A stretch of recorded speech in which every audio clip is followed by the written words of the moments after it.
الحمد لله نحمده ونستعينه ونستغفره ونعوذ بالله من شرور أنفسنا ومن سيئات أعمالنا من يهده الله فلا مضل له ومن يضلله فلا هادي له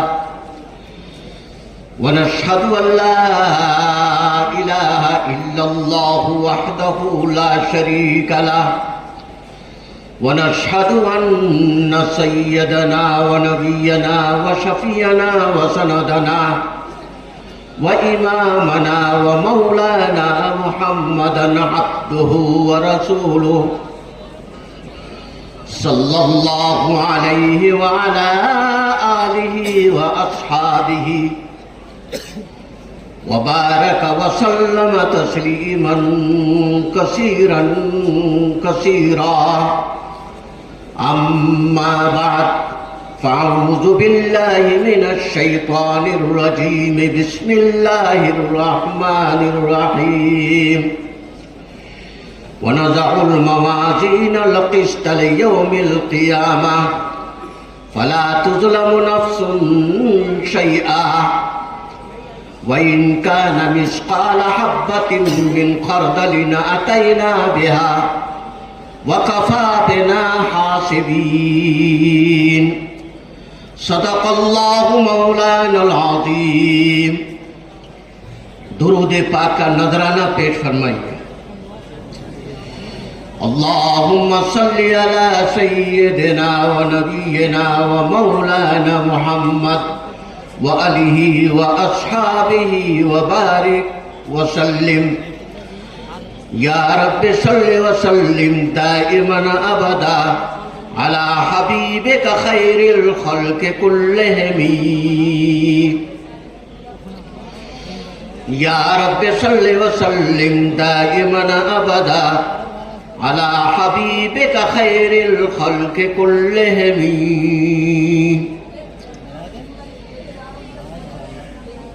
بھائی اور بزرگوں، نوجوان احباب، اسٹیج پر تشریف فرما میرے بہت ہی محترم اساتذہ اکرام، علماء اکرام، ذمہ داران حضرات اور طالبان علم دین، آج ہمارے تعلیمی سال کا آخری دن، بخاری شریف کا آخری سبق ہے. میں سب سے پہلے حضرت محتمم صاحب اور حضرت نائب صاحب کا بہت بہت شکریہ ادا کرتا ہوں. ان حضرات نے مجھ جیسے کمزور آدمی پر رحم فرمایا اور بوجھ کم کیا، اور حضرت اقدس مولانا خورشید انور صاحب مد ظلہ العالی اور حضرت اقدس مولانا اسعد صاحب مد ظلہ العالی کا بھی شکریہ ادا کرتا ہوں. میرے بوجھ ہلکا کرنے میں ان حضرات نے تعاون فرمایا. اللہ تعالیٰ ان سب کو بہت بہت اپنی شایان شان جزائے خیر سے مالا مال فرمائے.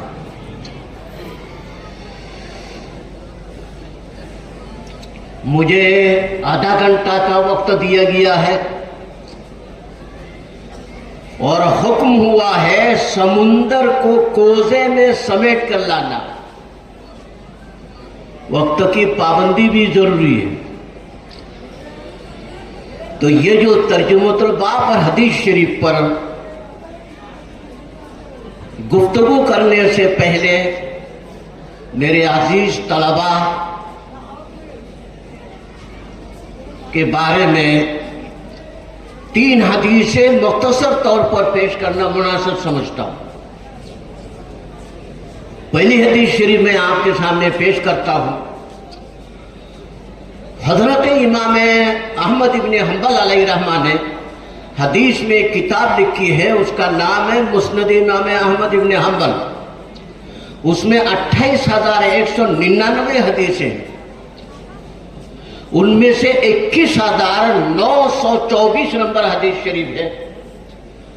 حضرت نعمان ابن بشیر رضی اللہ تعالی عنہ، حضرت زید ابن ثابت رضی اللہ تعالی عنہ، ان دونوں مقدس صحابہ سے یہ حدیث پاک مروی ہے، جو ہمارے آپ کی زندگی میں داخل کرنے کے لیے یہ مضمون سنایا جا رہا ہے۔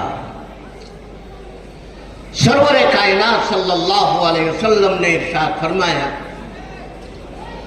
ثلاث لا یغل علیہن قلب مومن، تین باتیں ایسی ہیں، تین چیزیں ایسی ہیں،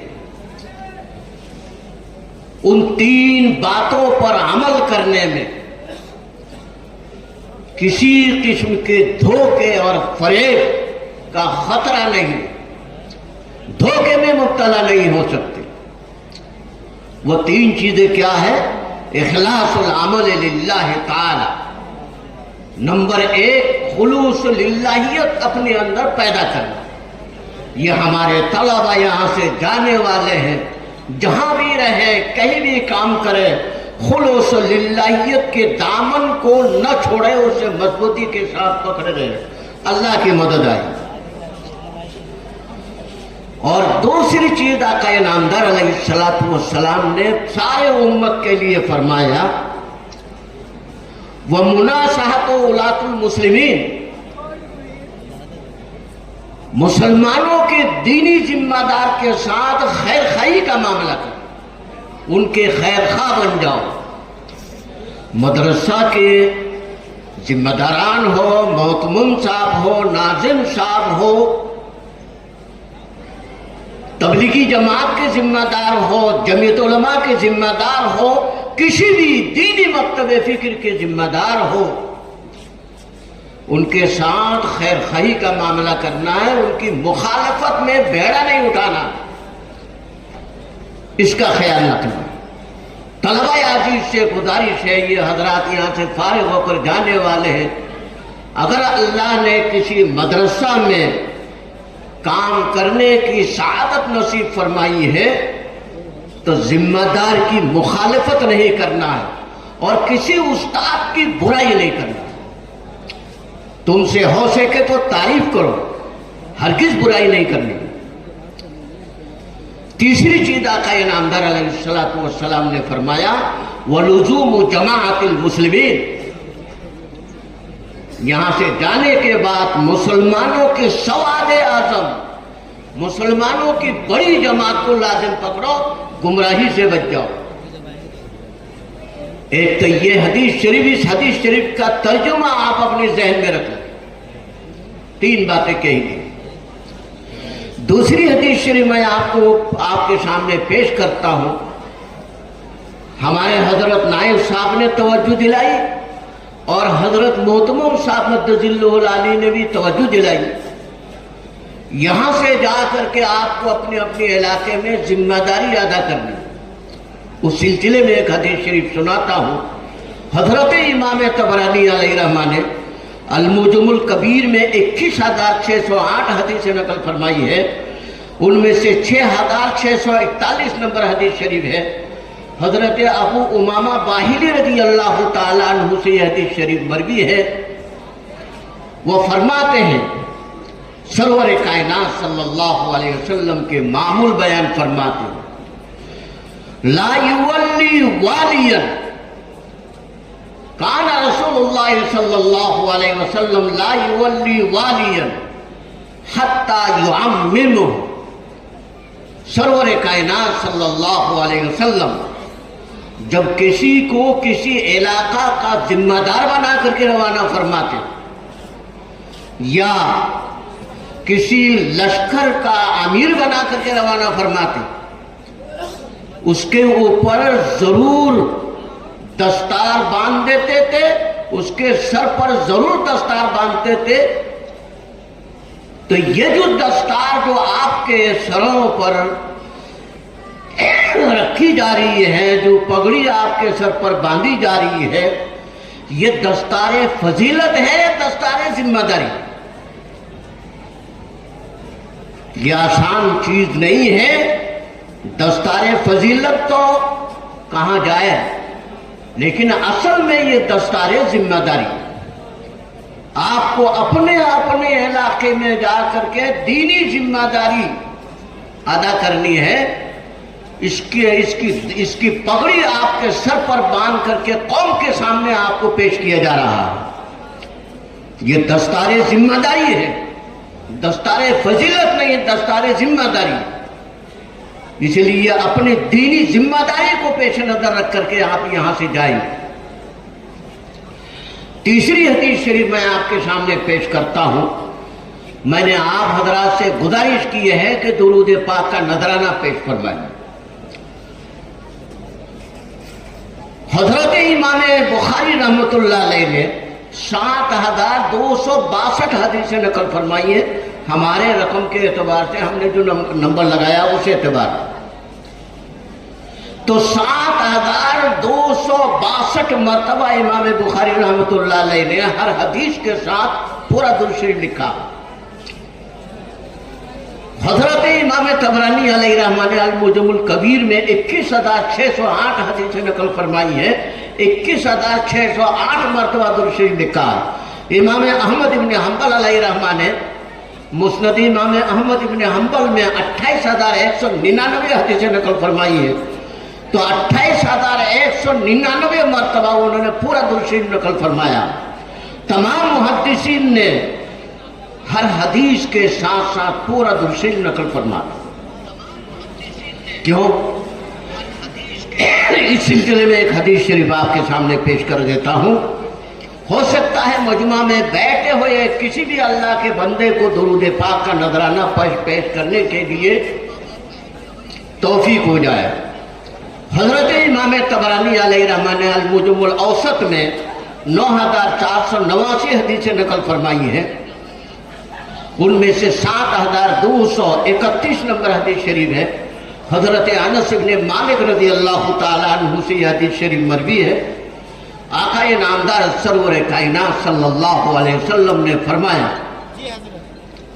من صلی علی واحدۃ صلی اللہ علیہ عشرہ، جو شخص سرور کائنات صلی اللہ علیہ وسلم کی بارگاہ میں صرف ایک مرتبہ درود پاک کا نذرانہ پیش کرے گا، اللہ تبارک و تعالی 7 آسمان کے اوپر سے اس کے اوپر 10 مرتبہ رحمت نازل فرماتے ہیں۔ اور فرمایا وَمَنْ صَلَّى عَلَيَّ عَشَرًا صَلَّى اللَّهُ عَلَيْهِ مِئَةً، جو شخص بارگاہ نبوت میں 10 مرتبہ درود پاک کا نذرانہ پیش کرے گا، اللہ تبارک و تعالی عرش معلی سے اس کے اوپر 100 مرتبہ رحمت نازل فرماتے ہیں۔ اور فرمایا وَمَنْ صَلَّى عَلَيَّ مِئَةً كتب اللہ بین عینیہ براءۃ من النفاق وبراءۃ من النار واسکنہ اللہ یوم القیامۃ مع الشہداء۔ فرمایا سرور کائنات صلی اللہ علیہ وسلم نے جو شخص بارگاہ نبوت میں 100 مرتبہ درود پاک کا نذرانہ پیش کرے گا، اللہ تبارک و تعالیٰ کی طرف سے اس کے لیے 3 بشارتوں کا اعلان۔ پہلی بشارت، کتب اللہ بین عینیہ براءۃ من النفاق، اللہ تبارک و تعالی اس کی دونوں آنکھوں کے درمیان اس کی پیشانی پر دنیا کے نفاق اور دنیا کے فتنوں سے حفاظت کی مہر لگا دے۔ دوسری بشارت، کتب اللہ بین عینیہ براءۃ من النار، اللہ تبارک و تعالی اس کی دونوں آنکھوں کے درمیان اس کی پیشانی پر جہنم کے فتنے اور جہنم کے عذاب سے حفاظت کی مہر لگا دیتے ہیں۔ تیسری بشارت، وَأَسْكَنَهُ اللَّهُ يَوْمَ الْقِيَامَةِ مَعَ الشُّهَدَاءِ، اللہ تبارک و تعالی قیامت کے دن اسے شہیدوں کے ساتھ اٹھائیں گے، شہیدوں کا درجہ عطا فرمائیں گے، شہیدوں کا مرتبہ عطا فرمائیں گے۔ اس لیے حضرات محدثین اکرام ہر حدیث کے ساتھ ساتھ پورا درود شریف بھی لکھ دیتے ہیں. اس لیے آپ حضرات سے میں نے درود پاک کا نذرانہ پیش کرنے کی گزارش کی ہے. امام بخاری رحمۃ اللہ علیہ نے بھی ہر حدیث کے ساتھ ساتھ پورا درود شریف نقل فرمایا ہے. گزارش ہے ایک دفعہ آپ حضرات درود پاک کا نذرانہ پیش فرما دیں. اللہم صلی علی سیدنا و نبینا و مولانا محمد وآلہ و اصحابہ و بارک وسلم. یا رب صلی وسلم دائما ابدا علی حبیبک خیر الخلق کلہم. یہ امام بخاری رحمۃ اللہ علیہ آخری ترجمۃ الباب قائم فرمایا ہے. بعض لوگ علمی گفتگو کرنا شروع کر دیتے ہیں. یہ علمی گفتگو کا ماحول اور مجلس نہیں ہے، عام گفتگو کی ضرورت ہے.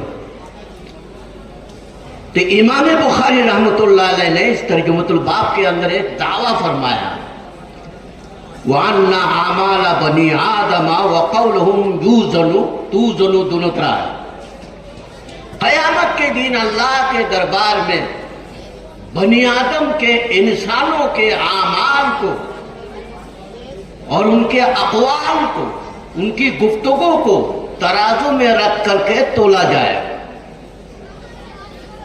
بھائی اعمال ایسی چیز تو ہے نہیں، مثلا روزہ ہے، یہ ایسی چیز نہیں ہے جو ترازو میں رکھ کر کے روزہ تولا جائے. تمہارا روزہ کتنے کنٹل کا روزہ ہے؟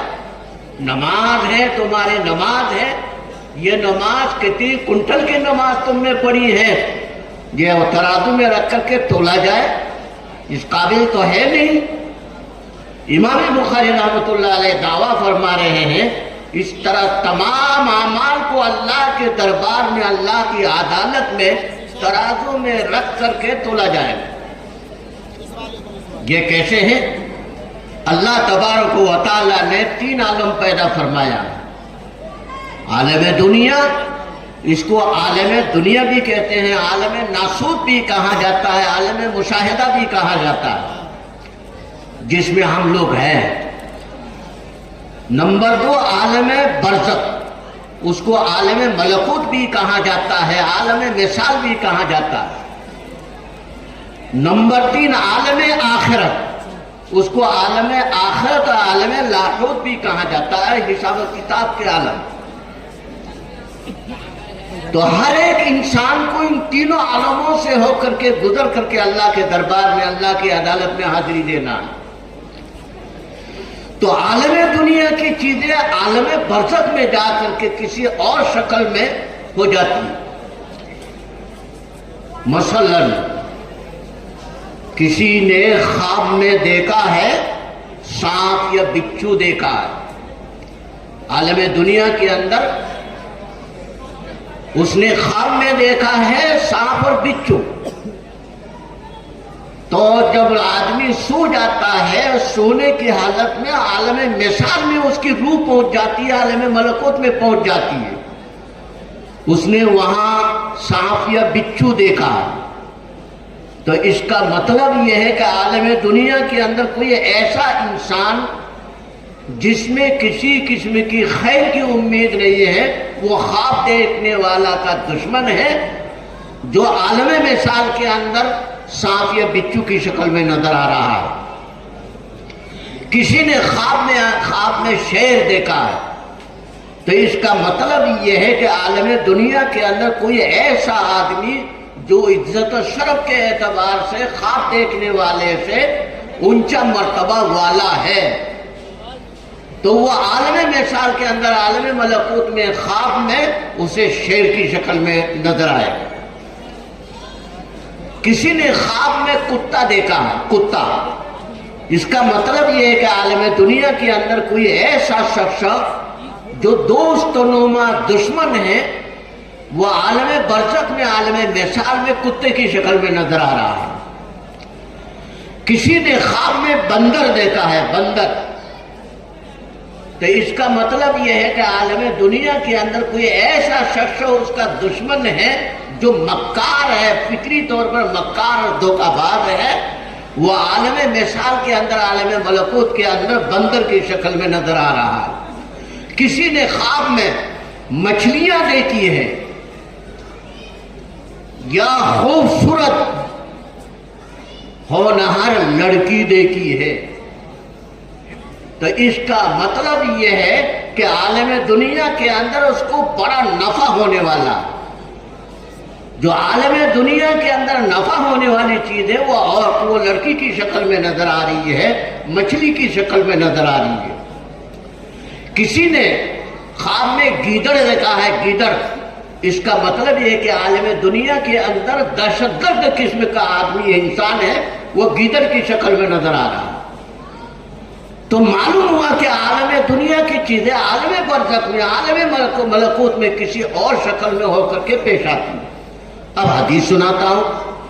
تم نے بخاری شریف میں، ترمذی شریف میں روایت پڑھی ہے، حضرت سرور کائنات صلی اللہ علیہ وسلم اپنا خواب سناتے ہیں۔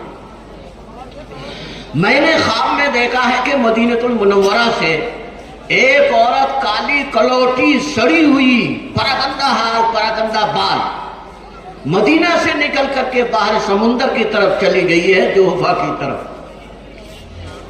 تو صحابہ نے تعبیر معلوم کی، تو آقا نامدار علیہ السلام نے فرمایا الحمدللہ، اللہ تعالیٰ نے مدینہ منورہ سے وبائی بیماریوں کو دور کر دیا ہے، باہر نکال دیا ہے، ساحل سمندر کی طرف، جوہفا کی طرف منتقل کر دیا۔ تو بیماری جو ہے ایسی چیز ہے جو دیکھنے کے قابل نہیں ہے، پکڑنے کے قابل نہیں ہے، اٹھانے کے لائق قابل نہیں ہے، مگر عالم برزخ کے اندر پراگندہ حال، پراگندہ بال عورت کی شکل میں پیش آ رہی ہے۔ سرور کائنات صلی اللہ علیہ وسلم نے دوسرا خواب سنایا۔ میں نے خواب میں دیکھا ہے کہ میرے سامنے لوگوں کو پیش کیا گیا ہے، کسی کا لباس اتنے سینے کے برابر، کسی کا لباس کمر کے برابر، کسی کا لباس گھٹنوں کے برابر۔ عمر ابن خطاب کو پیش کیا گیا تو عمر ابن خطاب کا لباس ایسا تھا کہ زمین پر گھسٹ رہا تھا، وہ گھسٹتے ہوئے آ رہے تھے۔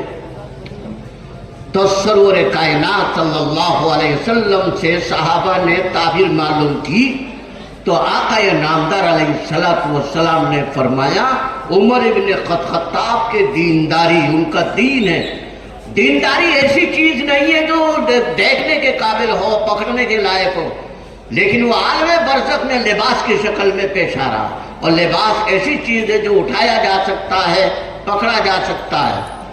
تو حضرت امام بخاری رحمۃ اللہ علیہ نے یہ دعویٰ فرمایا ہے کہ بنی آدم کے اعمال اور اقوال آخرت میں اللہ کی عدالت میں ترازو میں رکھ کر کے تولا جائے، یہ امام بخاری کے دعویٰ۔ اس دعویٰ کے اوپر حضرت نے دو دلیلیں پیش کی، ایک دلیل قرآن کی آیت سے پیش فرمائی، ایک دلیل حدیث شریف سے پیش فرمائی۔ چونکہ مجھے باتوں کو سمیٹنا ہے، اس لیے مختصر کر کے میں آپ کے سامنے بات پیش کرتا ہوں۔ تو امام بخاری رحمۃ اللہ علیہ نے عبارت میں دو دلیلیں پیش فرمائی، ایک دلیل قرآن مقدس کے ذریعے سے پیش فرمائی کہ اللہ کی عدالت میں بنی آدم کے اعمال کو ترازو میں رکھ کر کے تولا جائے گا۔ وَنَزَعُ الْمَوَازِينَ الْقِسْطَ لِيَوْمِ الْقِيَامَةِ فَلَا تُظْلَمُ نَفْسٌ شَيْئًا، کسی کے اوپر کسی قسم کی ظلم و زیادتی نہیں کی جائے گی۔ وَإِن كَانَ مِثْقَالَ حَبَّةٍ مِّنْ خَرْدَلٍ أَتَيْنَا بِهَا، اگر کسی نے رائی کے دانہ کے برابر بھی کوئی نیکی لے کر کے اللہ کے دربار میں حاضری دی ہے، اسے بھی تولا جائے گا، اور اگر کسی نے رائی کے دانہ کے برابر بھی برائی لے کر کے اللہ کے دربار میں حاضری دی ہے، اسے بھی تولا جائے گا۔ وَكَفَى بِنَا حَاسِبِينَ، حساب و کتاب کے لیے ہم ہی کافی ہے۔ اللہ تبارک و تعالیٰ کا ارشاد ہے۔ ایک تو دلیل یہ پیش کیا ہے، بنی آدم کے اعمال اور اقوال کے تولنے سے متعلق امام بخاری نے قرآنی آیت پیش فرمائی، اور دوسری دلیل انہوں نے حدیث پیش فرمائی۔ اس دوسری دلیل سے پہلے میں دو دلیلیں پیش کرتا ہوں حدیث کے ذریعے سے۔ حضرت امام احمد ابن حنبل علیہ رحمہ نے مسند امام احمد ابن حنبل میں ایک 28,199 حدیثیں نقل فرمائی ہے، ان میں سے 6,994 نمبر حدیث شریف ہے، حضرت انس ابن مالک رضی اللہ تعالیٰ عنہ سے مروی ہے۔ آقا نامدار سید الکونین علیہ السلام نے ارشاد فرمایا، یخرج لابن آدم ثلاث دوابین، بنی آدم کے لیے، انسانوں کے لیے اللہ کے یہاں 3 دفاتر نکالا جائے گا، 3 رجسٹر پیش کیے جائیں گے۔ دیوان فیہ العمل الصالح، پہلے قسم کے دفاتر وہ ہوں گے جن کے اندر اس کے اعمال صالحہ ہوں گے، وہ دیوان فیہ ذنوب ہو، اور دوسرے قسم کی دفاتر وہ ہوں گے جن دفاتر کے اندر اس کی گناہیں درج ہوں، گناہوں کے دفاتر، وہ دیوان فیہا نعم من اللہ علیہ، اور تیسری قسم کے دفاتر وہ ہوں گے جن دفاتر میں اللہ کی طرف سے پوری زندگی میں بنی آدم کو جو نعمتیں عطا کی گئی تھی وہ نعمتوں کے دفاتر ہوں گے۔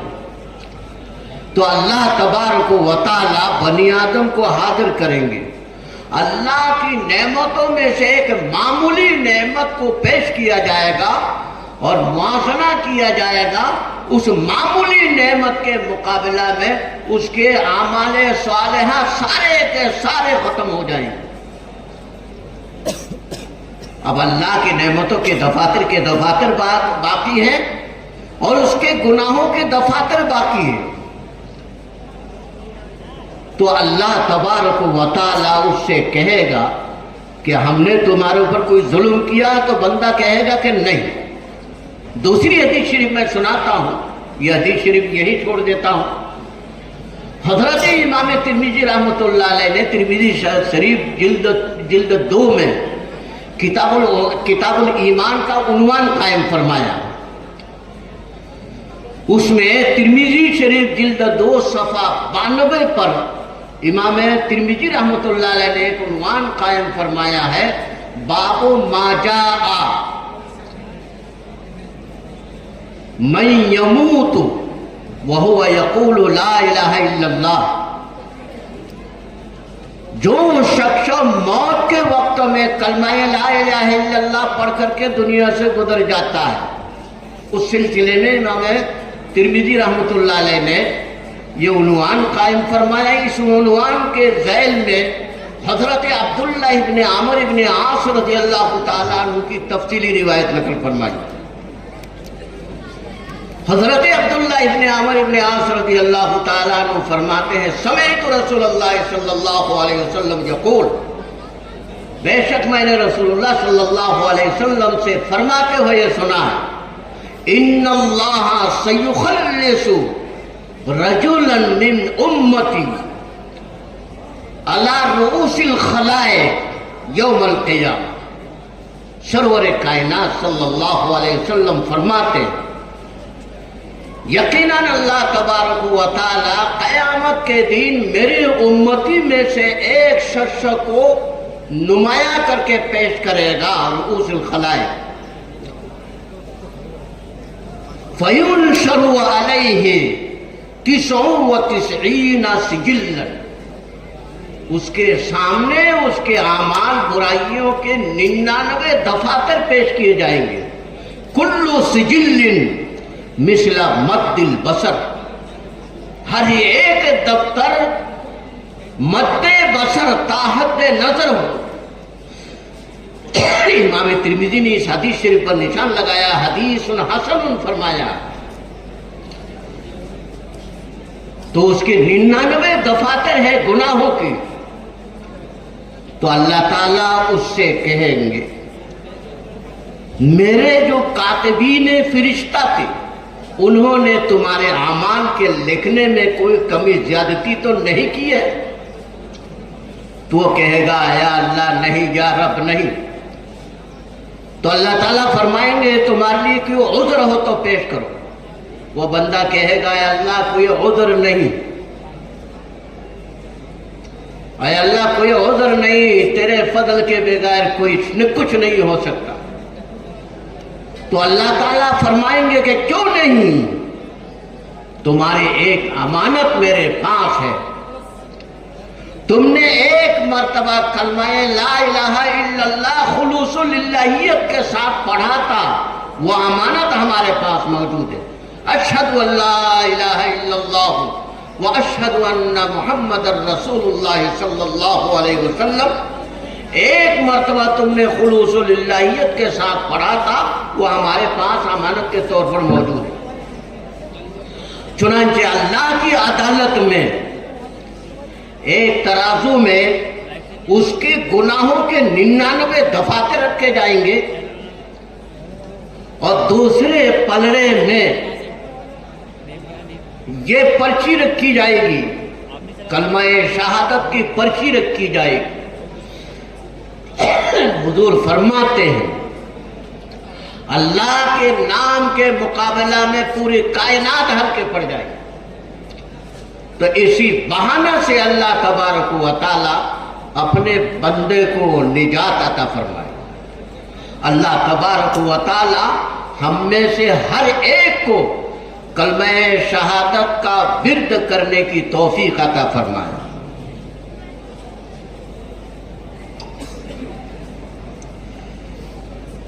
میرا وقت ختم ہوتے جا رہا ہے، ختم ہونے والا ہے، میں اس لیے بات کو یہی موقوف کر دیتا ہوں۔